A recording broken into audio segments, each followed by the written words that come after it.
Kenyans have been thrust into election mood already as politicians step up campaigning.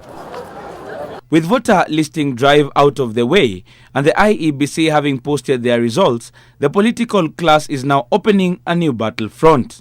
NASA is questioning the country's election preparedness 5 months to the August 8th general election. We are not ready, and I think that the level of preparedness for the next general elections is a disaster waiting to happen. And the IEBC should not bury its head in the sand and pretend to Kenyans that they are ready to conduct the elections in August.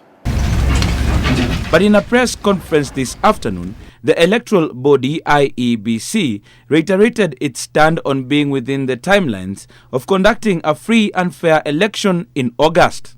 The Electoral Commission, the commissioners, I think they are overwhelmed. I think they're indecisive. I think they are a little bit naive.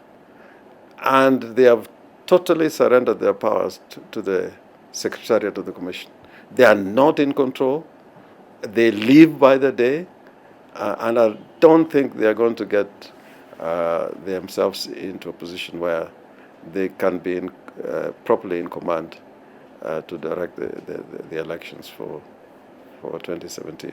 Siaya Senator James Orengo says delaying of the audit of the register, processes involved in re-advertising of the tender to print ballot papers and election-related material all contribute to the messed up timetable.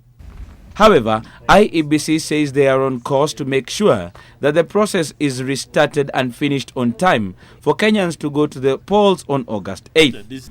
I want to assure you that the period we have is sufficient. The remaining period is sufficient to finalize this procurement of ballot papers and to have these strategic materials available within the timelines recommended, which is at least 2 months before the general elections.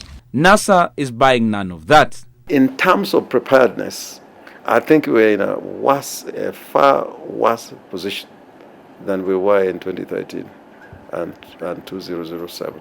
On the integrated electoral technology that is to be used in the elections, the Commission acknowledges the challenges of setting it up, mainly in the form of numerous cases that it says are aimed at derailing the process. The Commission will put in place alternative measures to ensure that this integrated electronic technology provided for in the election laws as amended by Parliament, Section 44, is in place by the legal timelines.